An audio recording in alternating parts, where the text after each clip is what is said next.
योऽन्तः प्रविश्य मम वाचमिमां प्रसुप्तां सञ्जीवयत्यखिलशक्तिधरः स्वधाम्ना अन्यांश्च हस्तचरण श्रवणत्वगादीन् प्राणान्नमो भगवते पुरुषाय तुभ्यम्। श्रीवीरराघवदयार्द्रकृपावतारम् श्रीजानकीश पदपद्मपरागभृङ्गम् श्रीश्रीधरार्य चरणाम्बुजलग्नमौलिं श्रीदेशिकार्य घनश्यामगुरुं नमामः।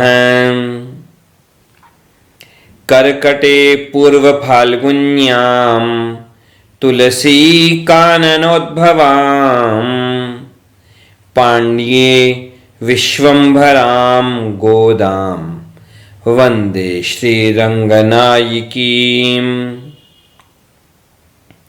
नीलातुङ्गस्तनगिरितटीं सुप्तमुद्बोध्य कृष्णं पारार्थ्यं स्वं श्रुतिशतशिरःसिद्धमध्यापयन्ती स्वच्छिष्टायां सजिनिगलितं या बलात्कृत्य भुङ्क्ते गोदा तस्यै नम इदमिदं भूय एवास्तु भूयः। यहाँ गोदाम्बा जी अपनी सखियों के साथ, गोपियों के साथ स्वयं तो तैयार हैं ही व्रत के लिए, भगवान का भजन करने के लिए, अनुष्ठान करने के लिए, लेकिन वो गोदाम्बा जी घर घर जा कर के उनको भी जगाती हैं जो अब तक तैयार नहीं, जो अब तक जग करके उनके साथ नहीं आई, उनको भी जगाती हैं गोदाम्बा जी। तो यहाँ 14वें पासुर में 14वें छंद में गोदाम्बा जी पहुंची हैं गोपियों के साथ। जिस गोपी के घर पर, वहाँ इस गोपी का घर का द्वार तो है बंद, यहाँ पुकार रही हैं गोदाम्बा जी अपनी उस सखी को कि अरे देखो तुम भी उठ जाओ, तुम भी जग जाओ, देखो हम सबको भगवान का कीर्तन करना है। यहाँ पर गोदाम्बा जी ने पुरानी बात याद दिलवाई उस अपनी सखी को, उस गोपी को, और क्या कहा कि देखो तुमने तो पहले प्रतिज्ञा की थी, तुमने तो पहले यह प्रतिज्ञा की थी, यह वचन दिया था कि तुम स्वयं पहले उठ जाओगी और हम सबको भी जगा दोगी, लेकिन यह क्या बात है, यहाँ तो विपरीत हो रहा है। तुम स्वयं तो पहले उठ करके हमें जगाने नहीं आई, हम ही आ गई हैं तुम्हें जगाने के लिए। देखो तो सही, प्रातः काल का समय हो गया, तुम्हारा घर का जो बगीचा है, तुम्हारे घर के बगीचे में भी कमल के पुष्प खिल गए हैं प्रातः काल का समय होने पर, और जो नीलोत्पल पुष्प हैं वो संकुचित हो गए हैं, उनका मुख बंद हो गया है। देखो तो सही, प्रातः काल का समय हुआ है, इसलिए काशाय चूर्ण से रंजित वस्त्र वाले, यानी गेरुआ कपड़े पहने हुए, जो सफेद दांतों वाले जो सन्यासी हैं, वे अपने अपने मंदिर में जाकर के वहाँ भगवान की पूजा करने के लिए चाबी लेके जा रहे हैं द्वार खोलने के लिए। और यहाँ व्यंग्य भी किया गोदाम्बा जी ने उस गोपी पर कि अरे तुम तो लज्जा से रहित हो, और तुम्हारी जीभ तो ऐसी है कि वह कुछ भी बोल सकती है। देखो तो सही, कमल नयन भगवान श्री कृष्ण, जो कि शंख को भी धारण करते हैं, पांचजन्य शंख को भी, और जो सुदर्शन चक्र का भी धारण करते हैं और बड़े विशाल भुजाओं वाले हैं, उनका कीर्तन करने के लिए अब तो उठ जा, अब तो जग जा। गोदाम्बा जी जगाती हैं अपनी उस सखी को। गेहा रामगवापिका जलगतम रक्तोत्पलम पुष्पितम भ्रांते संकुचिता भवत कुमुदिनी ध्मायन्ति शंखम जनाः श्वः प्रातः प्रथमोत्थिता ननु सखी रुद्बोधयिष्येऽहमिति युक्तिः किन्तव नैव लज्जयति तत् प्रोत्थाय कृष्णं भज। यहाँ पर गोदम्बा जी व्यंग्य भी कर रही हैं उस अपनी सखी पर कि देखो, तुमने तो वचन दिया था कि मैं तुमसे भी पहले उठ जाऊंगी, मैं खुद भी उठ जाऊंगी, खुद भी जग जाऊंगी और तुम सबको भी जगा दूंगी तुम्हारे पास आकर के। लेकिन देखो, सबसे पहले जगने की बजाय तुम्हारी स्थिति क्या है? तुम तो औरों को जगाने चली थी, लेकिन यहां तो तुम खुद सोई पड़ी हो, तुम कैसे औरों को जगाओगी? देखो, हम ही तुम्हें जगाने के लिए तुम्हारे घर के द्वार पर आकर के खड़े हैं, अब तो उठ जाओ, अब तो जग जाओ। अब उस सखी ने, गोपी ने कह दिया, अरे क्या पता, क्या प्रमाण है कि प्रातःकाल का समय हो गया? क्या प्रमाण है? कोई प्रमाण तो हो कि हां भाई प्रभात हो गया, प्रातःकाल हो गया। क्या प्रमाण है तुम्हारे पास में?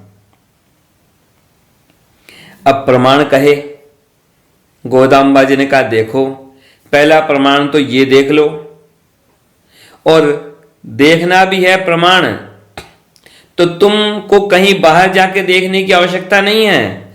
तुम अपने घर में, जो तुम्हारे घर में जो छोटा सा बगीचा है, तुम्हारे घर के उस छोटे बगीचे में जो कमल के पुष्प हैं उनको देख लो, वे कमल के पुष्प खिल गए हैं। यहां पर गोदाम्बा जी क्यों कह रही हैं कि तुम अपने घर के बगीचे के कमल पुष्पों को देख लो? आखिर उन्हें क्या पता कि उसके घर के अंदर वो कमल के पुष्प खिले हैं कि नहीं खिले हैं।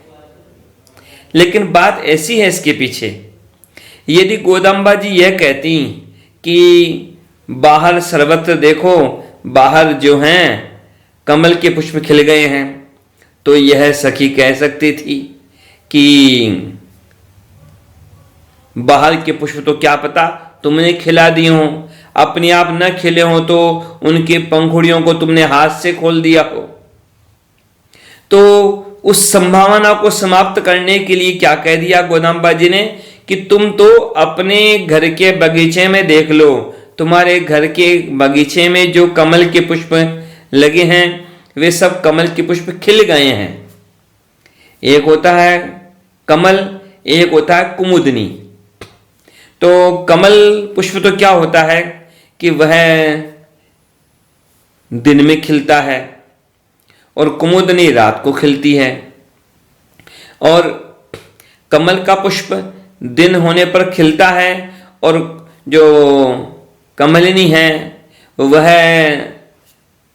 सूर्योदय होने पर बंद हो जाती है।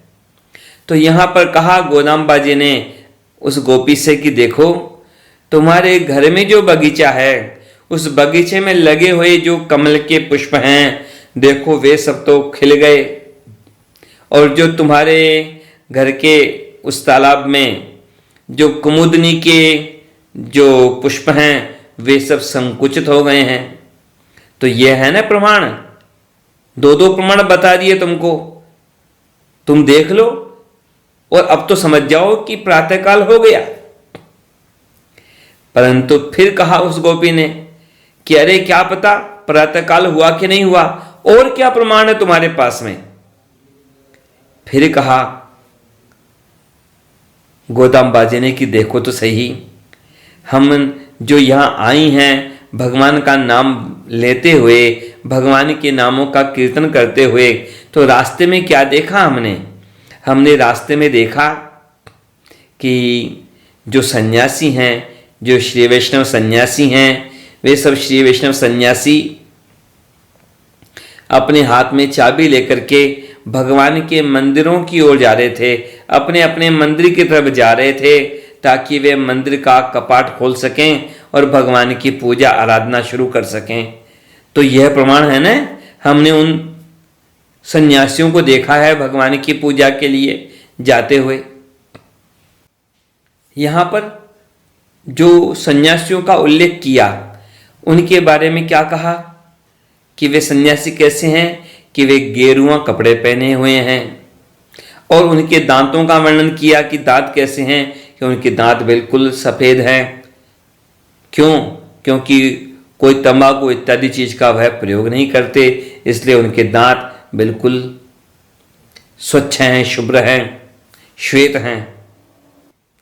वैसे तो सामान्य दृष्टि से तो नियम रहता है सामान्य शास्त्र के अनुसार कि सन्यासी तो एक जगह रहते नहीं, सन्यासी जगह बदलते रहते हैं, क्योंकि उनके लिए वैसा ही आदेश होता है।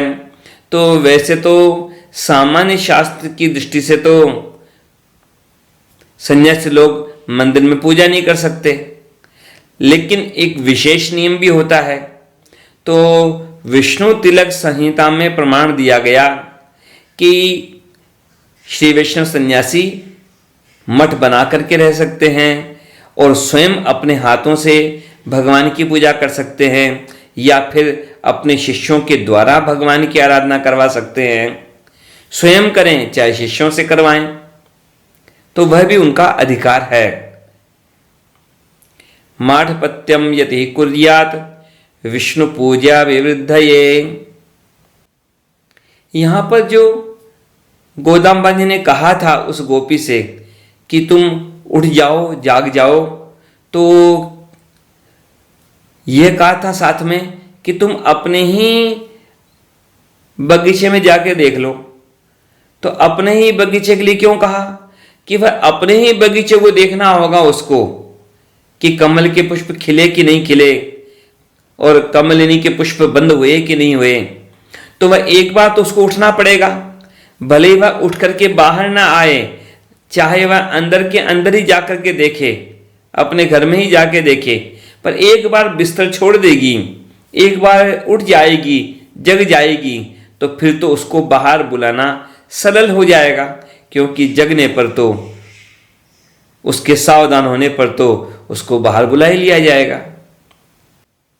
यहां पर करना क्या है, जग करके क्या कार्य है, क्या कर्तव्य है, तो उसका वर्णन किया गया, उसका चिंतन किया गया कि करना क्या है। एक ही काम करना है। कि क्या काम करना है? कि बस भगवान का भजन करना है। भक्तों के पास तो एक ही काम होता है, भगवान का भजन करना। और दूसरा कौन सा काम करना है? तो कह दिया कि शंख चक्रधारी कमल नयन जो भगवान श्री कृष्ण हैं, उनके नामों का कीर्तन करेंगी, उनके नामों का गान करेंगी।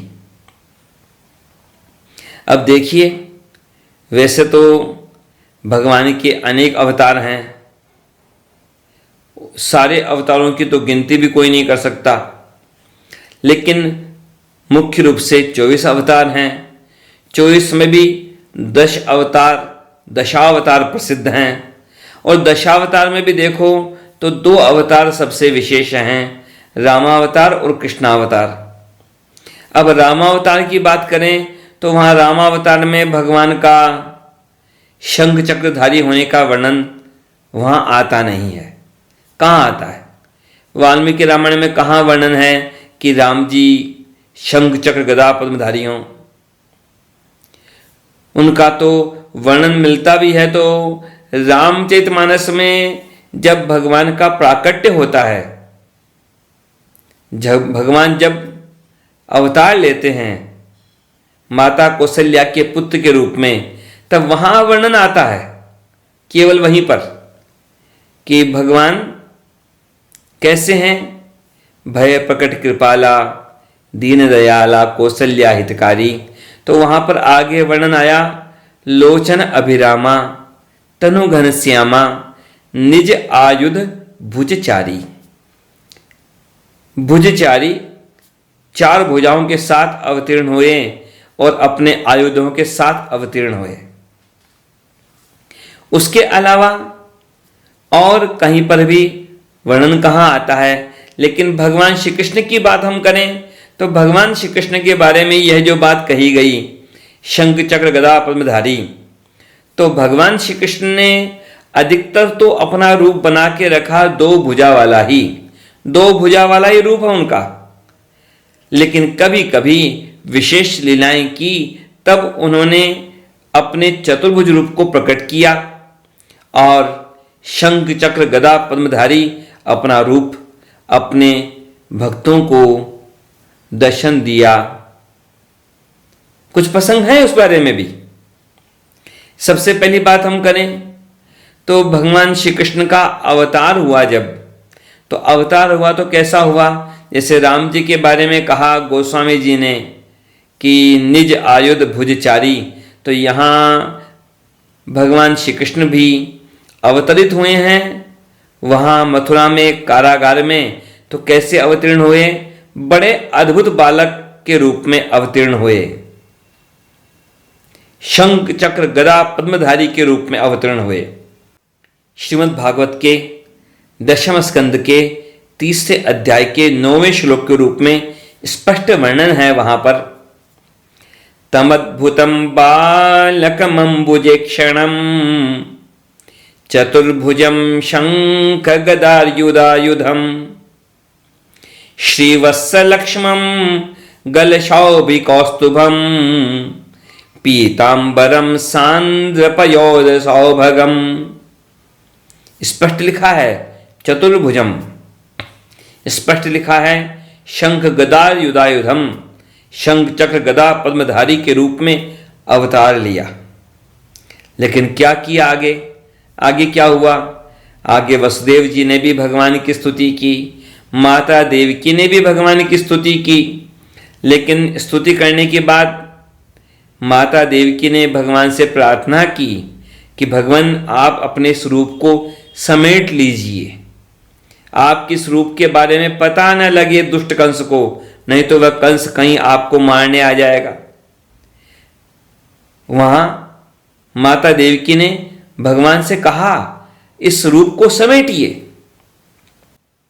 जैसे माता कौशल्या ने कहा था वहां पर राम जी से, उनके अवतार के समय कहा था रामचरितमानस में, कीजिए शिशु लीला।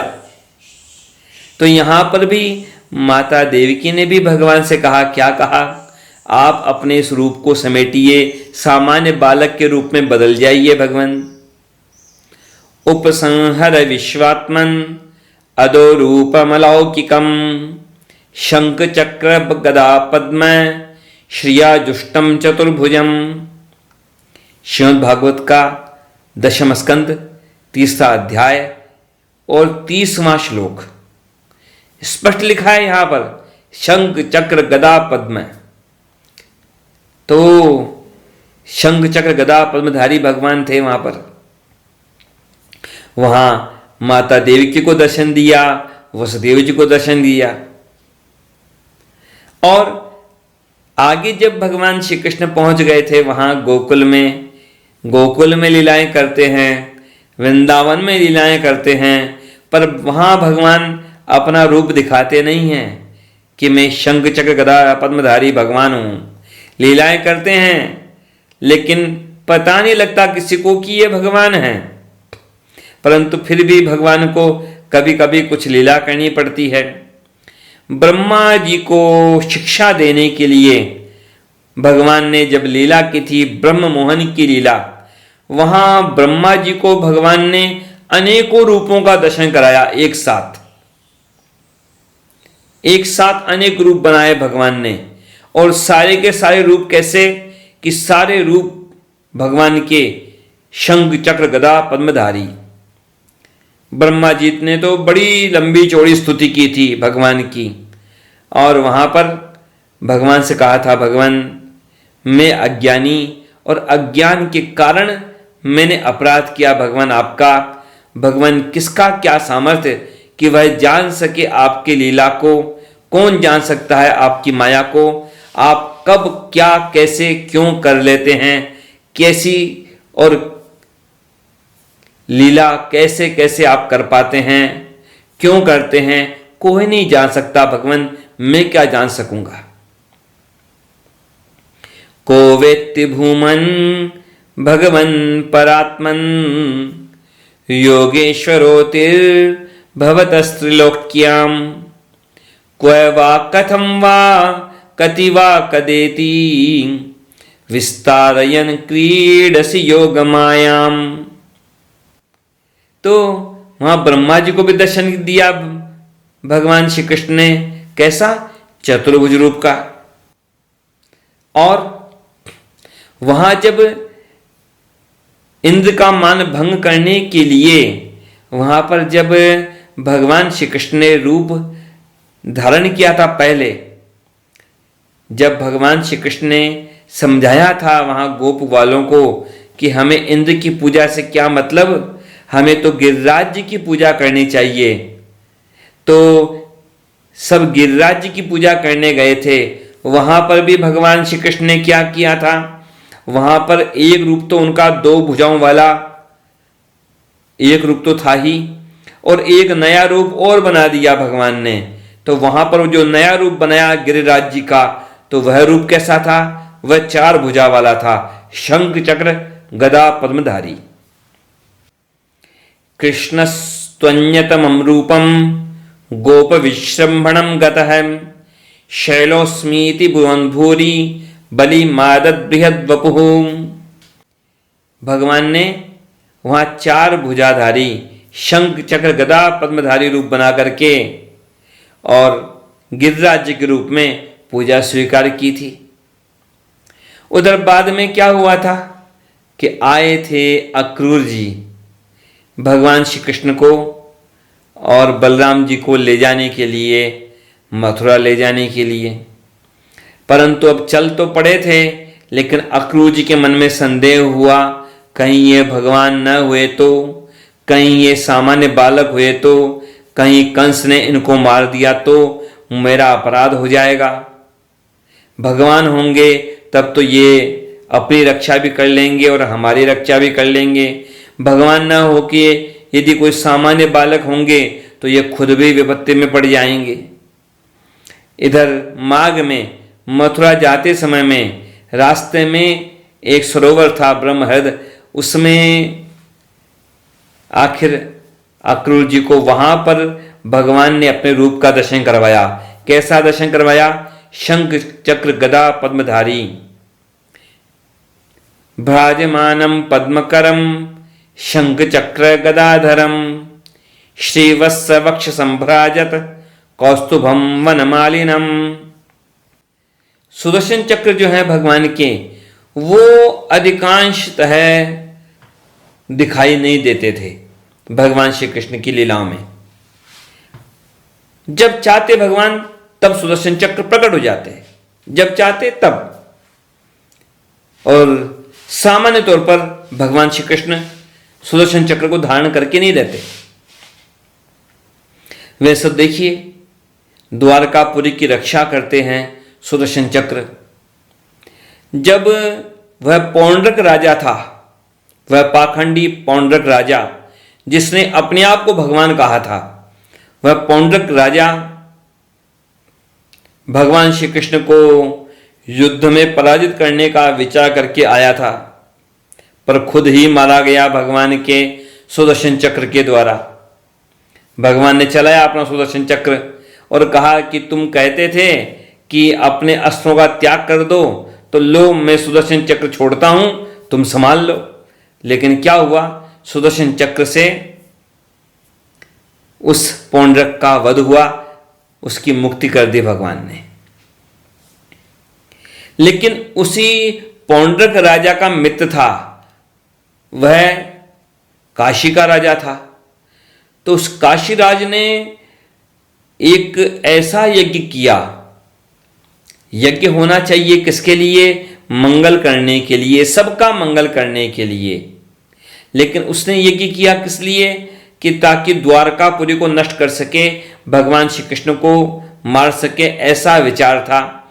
अब उस यज्ञ में से, उस यज्ञ की शक्ति से, मंत्रों की शक्ति से एक भयानक कृत्या उत्पन्न हुई। कृत्या यानी समझ लो राक्षसी उत्पन्न हुई, बड़ी भयानक, और वह जलती हुई आग के समान द्वारकापुरी की तरफ दौड़ी। लेकिन सुदर्शन चक्र रक्षा करते हैं द्वारकापुरी की। तो सुदर्शन चक्र ने जब उस कृत्या को देखा तो सुदर्शन चक्र खुद दौड़े उसकी तरफ, कृत्या की तरफ। और जब उस कृत्या ने देखा सुदर्शन चक्र को आते हुए अपनी तरफ, तब वह डर के मारे वापस भागी। और वापस भागी तो क्या हुआ कि वापस वही काशी में गई और काशी को ही जला करके राख कर दिया। जो मारना चाहते थे भगवान को और भगवान के भक्तों को, वे खुद मारे गए अपने ही कर्मों से। जिस कृत्या के द्वारा मारना चाहते थे उसी कृत्या के हाथों वे खुद मारे गए। तो रक्षा की थी। सुदर्शन चक्र जब चाहे दिखाई दे, जब चाहे न दिखाई दें। जब भगवान चाहते तब दिखाई देते, नहीं तो वो दिखाई नहीं देते। जैसे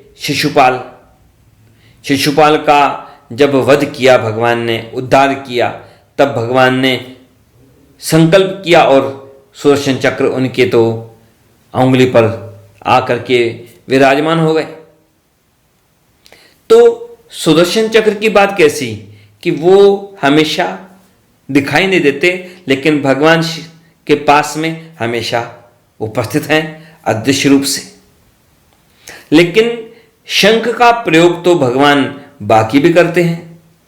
पांचजन्य शंख जो है उसको तो भगवान धारण किए रहते हैं, बल्कि जब भगवान किसी दूसरे अस्त्र को धारण नहीं करते उस समय में भी पांचजन्य शंख को धारण किए रहते हैं कई बार। जैसे प्रसंग आता है श्रीमद् भागवत में ही प्रथम स्कंद के 11वें अध्याय का शुरुआत का ही दूसरा ही श्लोक है। वहां भगवान श्री कृष्ण जब द्वारकापुरी के समीप पहुंचे तो उन्होंने द्वारका वासियों को सचेत करने के लिए, अपने आगमन का संदेश देने के लिए अपने मुख पर पांचजन्य शंख लगाकर उसकी ध्वनि की। स उच्चकाशे धवलोदरोदरो प्युरुक्रमस्याधर शोणिमा दाद्मायमानः करकंज संपुटे यथाब्जखंडे कलहंस उस्वनः। बड़ा सुंदर वर्णन है, पर यहाँ वर्णन का अवसर नहीं है, नहीं तो विस्तार ज्यादा हो जाएगा। और वैसे भी देखिए आप श्रीमद् भगवद गीता में, वहां भगवान तो यह पहले से ही कह चुके थे कि मैं अस्त्र धारण नहीं करूंगा। बिना अस्त्र धारण किए ही भगवान वहां अर्जुन के पक्ष में खड़े थे। उन्होंने ही तो कहा था भगवान ने, एक तरफ तो उनकी सेना है, चाहे तो सेना को छांट लो, और या फिर वो अकेले हैं, और अकेले हैं तो कैसे हैं कि बिना शस्त्र धारण किए हुए रहेंगे। अब वैसे तो वह भी बड़ी महत्वपूर्ण लीला है, लेकिन वहां दुर्योधन ने भगवान की सेना को छांटा और अर्जुन ने भगवान को चाहा कि मुझे तो भगवान मिले। भले ही वो तिनका भी ना उठाएं, पर भगवान मेरे पक्ष में रहें, भगवान मेरे निकट रहें, मैं भगवान के निकट रहूं। यहां पर भी भगवान श्री कृष्ण जहां अस्त्र उठाने के बारे में स्पष्ट मना कर चुके हैं, वहां पर भी युद्ध आरंभ होने से पहले भगवान श्री कृष्ण क्या करते हैं? भगवान श्री कृष्ण ने भी अपना पांचजन्य शंख अपने मुख से लगा करके उसकी ध्वनि की थी। श्रीमद् भगवद गीता के पहले अध्याय के 15वें श्लोक में स्पष्ट वर्णन है, अलग अलग लोगों के द्वारा अपना अपना शंख बजाने का। पांचजन्यम ऋषिकेशो देवदत्तम धनंजय पौंड्रम दद्मौ महाशंखम भीमकर्मावृकोदर। तो वैसे तो भगवान का चाहे जो अवतार हो, हर अवतार में भगवान के पास तो उनके आयुध हैं, सारे आयुध हैं, भगवान के तो अनेक आयुध हैं, लेकिन शंख और चक्र ये विशेष हैं, ये सबसे विशेष हैं। और वो कभी दिखाई दें कभी न दिखाई दें, लेकिन भगवान श्री कृष्ण की लीला में ये दोनों दिखाई देते हैं। जब चाहें तब भगवान की लीला में ये बारंबार दिखाई देते हैं। कभी प्रत्यक्ष दिखाई देते हैं, कभी अदृश्य रूप में रहते हैं। ऐसा हर अवतार में नहीं है। कई अवतारों में तो भगवान एक बार भी इनको धारण नहीं करते, लेकिन यहाँ कृष्णावतार में भगवान की लीला में ये दोनों विराजमान रहते हैं। एक दृष्टि से और देखा जाए तो और भी अलग तरह के अर्थों की प्राप्ति भी यहाँ हो सकती है।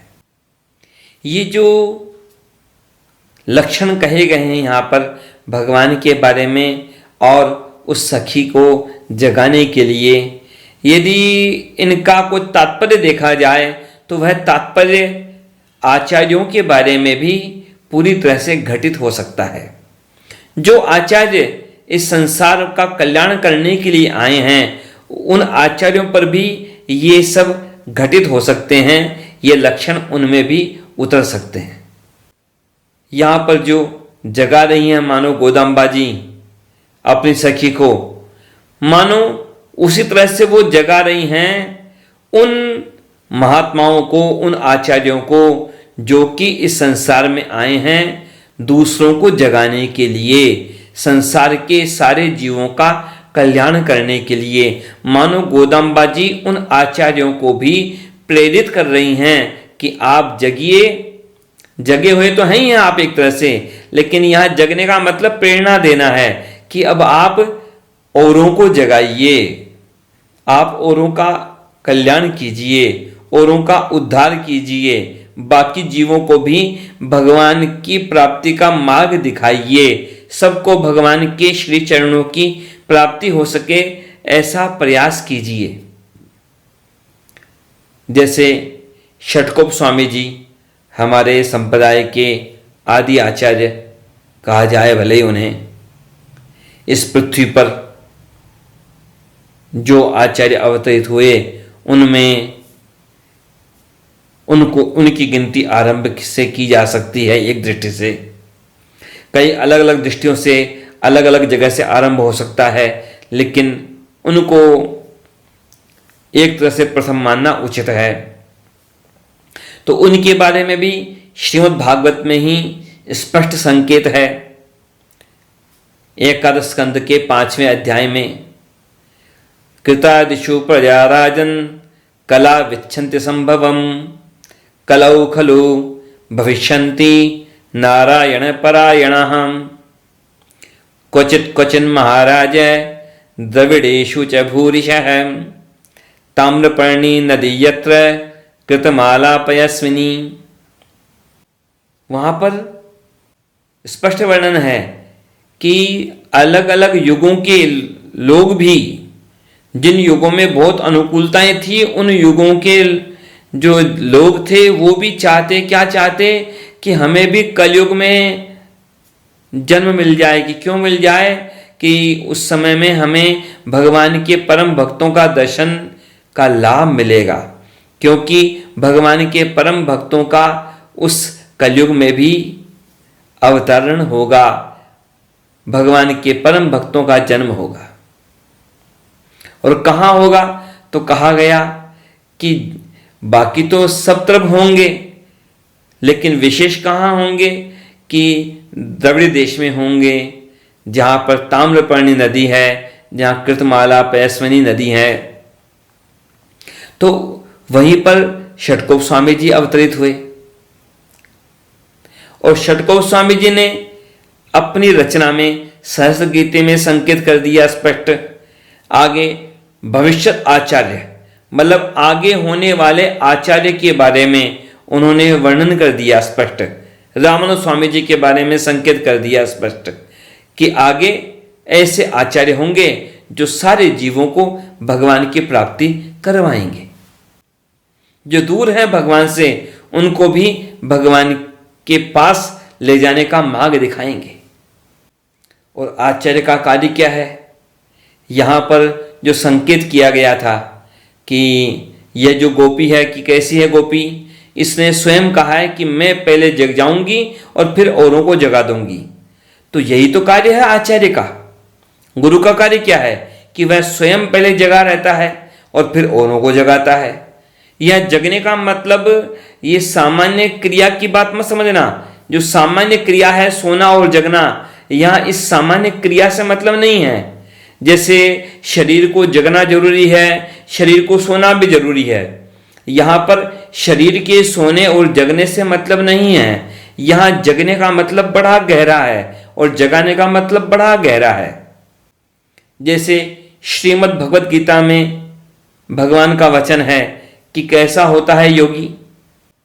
या निशा सर्वभूतानां तस्याम जागृति संयमी यस्याम जागृति भूतानि सा निशा पश्यतो मुने। कि संसार में जिसको लोग रात्रि समझते हैं उसको वह जाग करके बिताता है। यहाँ बड़ा गहरा मतलब है। यहाँ निद्रा क्या है, रात्रि क्या है? रात्रि है यहाँ पर मोह रात्रि, मोह निशा, अज्ञान की रात्रि। अंधेरा होता है रात में, अंधेरे में क्या होता है? अंधेरे में कुछ दिखता नहीं है। कहाँ क्या है? कुछ दिखता नहीं है। वहाँ कोई रस्सी को सांप समझ ले और सांप को रस्सी समझ ले, क्योंकि कुछ दिखता तो है नहीं। कुछ का कुछ समझ ले, कुछ दिखता नहीं है, अंधेरा है। तो जीवन में अंधेरा होता है जब व्यक्ति सही निर्णय नहीं कर पाता। क्यों नहीं कर पाता? कि उसके पास विवेक नहीं है, ज्ञान नहीं है। और गुरु का काम क्या है? गुरु का काम ही यही है, आचार्य का काम ही यही है कि वह ज्ञान का प्रकाश देता है। ज्ञान के प्रकाश में वह समझ पाता है कि किधर जाना किधर नहीं जाना, क्या करना क्या नहीं करना। गुरु ये काम नहीं करता जैसे लोग आजकल चाहते हैं कि लोग जैसे किसी अंधे को लाठी पकड़ा दी जाए कि लो भाई कहीं भी जाना है ये लाठी टेक टेक के चले जाओ, कहीं कुछ गड्ढा होगा, कुछ भी सामने कुछ दीवार होगी, कुछ नीचा होगा तो ऊंचा होगा तो कुछ भी होगा तो तुम पहले लाठी से ठोक ठोक के फिर चल लो। तो गुरु लाठी नहीं पकड़ाता, गुरु दृष्टि देता है, देखने की शक्ति देता है कि उसको दिखाई दे जाए, वह समझ जाए कि क्या करना क्या नहीं करना। और यही कार्य तो करते हैं हमारे आचार्य। जैसे रामानुज स्वामी जी की बात है तो रामानुज स्वामी जी वही तो कार्य करते हैं। कौन है रामानुज स्वामी जी? अब उनके बारे में वर्णन है ना कि वे ही तो शेष हैं। शेष के रूप में भगवान की सेवा करते ही हैं और वे ही भगवान की ही सेवा करने, भगवान का ही कार्य करने, भक्तों का कार्य करने के लिए, संसार के जीवों का उद्धार करने के लिए क्या क्या करते हैं। रामावतार होता है तो वे लक्ष्मण जी बन के आ जाते हैं। जब कृष्णावतार होता है तब बलराम जी बन के आ जाते हैं। और कलयुग में वे ही शेष भगवान रामानुज स्वामी जी के रूप में आ जाते हैं अवतार लेकर के जीवों का कल्याण करने के लिए। प्रथमो नंत रूपश्च द्वितीयो लक्ष्मणस्तथा तृतीयो बलरामश्च कलौ रामानुजो मुनिः। जो शेष भगवान हैं वे ही लक्ष्मण जी हैं। और वहां पर रामचरितमानस में एक बड़ा सुंदर प्रसंग है। वहां पर लक्ष्मण जी ही उपदेश दे रहे हैं। क्या उपदेश दे रहे हैं? कि संसार की हालत क्या है, कि सब मोह निद्रा में सो रहे हैं। मोह की रात्रि है, अज्ञान की रात्रि है और अज्ञान की ही नींद है। और हो क्या रहा है? हो ऐसा रहा है कि जैसे सपने के अंदर, सपने में कोई बड़ा धनवान बन जाए, सपने में धन की वर्षा हो जाए, सपने में कोई भिखारी बन जाए, सपने में किसी का दिवाला निकल जाए, सपने में धन का ढेर लग जाए। लेकिन होता क्या है? वह सपना है। सपने में कुछ भी इकट्ठा कर लो और कुछ भी कमा दो, वास्तविक जीवन में उससे कोई फर्क नहीं पड़ता। और वही बात कही यहां पर लक्ष्मण जी ने रामचरितमानस में, सपने होई भिखारी नृपु रंकु नाकपति होई, जागे लाभ न हानि कछु तिमि प्रपंच जिए जोई। कि सपने में चाहे जितना इकट्ठा कर लो और सपने में चाहे जो गंवा दो, वास्तविक जीवन में उससे कोई फर्क नहीं पड़ता। जागने के बाद कोई अंतर नहीं है। सपने में कोई राजा था तो, सपने में कोई भिखारी था तो, जागने के बाद में सब बराबर है। तो ऐसी स्थिति है संसार की। संसार में लोग भौतिक चीजों के पीछे ऐसे भाग रहे हैं कि धन इकट्ठा कर लूं, नाम कर लूं, प्रतिष्ठा कर लूं, दूसरों पर नियंत्रण कर लूं। तो संसार की जो दौड़ चल रही है वह भी क्या है? यह भी एक तरह का सपना ही है। यह भी सब मोह माया, इसको जो कहा गया, इसलिए तो कहा गया कि मोह माया है, यह अज्ञान की निद्रा है। और इस निद्रा से उठोगे तो पता लगेगा अपने वास्तविक जीवन के बारे में। जब अपने स्वरूप को जानोगे, जब भगवान को जानोगे, भगवान के साथ अपने संबंध को जानोगे, तब पता लगेगा कि अरे मैं तो व्यर्थ ही दौड़ रहा था संसार में, मुझे प्राप्त तो करना था कुछ और लग गया किसी और चीज में। आए थे हरिभजन को, ओटन लगे कपास। यहां लक्ष्मण जी स्पष्ट कहते हैं, मोह निशा सब सोवन यारा, देखई सपन अनेक प्रकारा।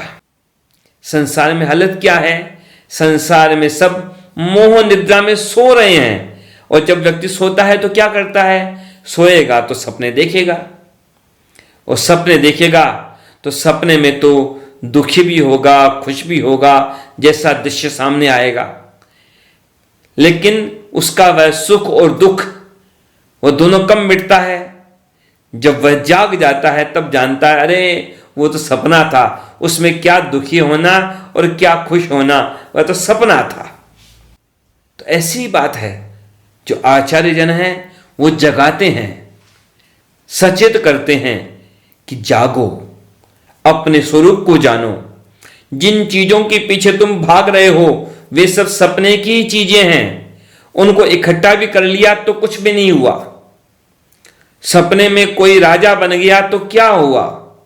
सपने में कोई गरीब हो गया तो क्या हुआ? जागने पर तो सब बराबर है। तो वैसे ही जैसे ये जीवन जब समाप्त हो जाएगा तो अमीर क्या और गरीब क्या, राजा क्या प्रजा क्या, सब बराबर है, क्योंकि मृत्यु सबको फिल्टर कर देती है। मृत्यु के सामने सब बराबर हैं। कितना भी कोई इकट्ठा कर ले, सपने में क्या होता है? सपने में चाहे कोई राजा बन गया, कितना भी धन इकट्ठा कर लिया, लेकिन वह सपने में से कुछ भी लेके नहीं आ सकता जागते समय। जब जागेगा तब सपने की कोई वस्तु साथ नहीं आती। वैसे ही मृत्यु होने पर यहां इस संसार की कोई संपत्ति कौड़ी भर भी साथ नहीं जाती। तो आचार्य जगाते हैं, चेताते हैं, जागो, अपने स्वरूप को जानो। श्री गोदा रंगनाथ भगवान के श्री चरणों में प्रार्थना है और सारी जो गुरु परंपरा है हमारी, उस गुरु परंपरा के समस्त आचार्यों के श्री चरणों में प्रार्थना है कि वे ऐसी कृपा करें कि हम सबको भी अपने स्वरूप का ज्ञान हो, हम भी मोह निद्रा से जगें और अपने स्वरूप को जान करके भगवान के स्वरूप को जान करके हमेशा भगवान को प्रसन्न करने का लक्ष्य बना करके अपने जीवन के कार्य करें। इससे में हमारी जीवन की सार्थकता है, यह निश्चित बात है। जय श्रीमन नारायण।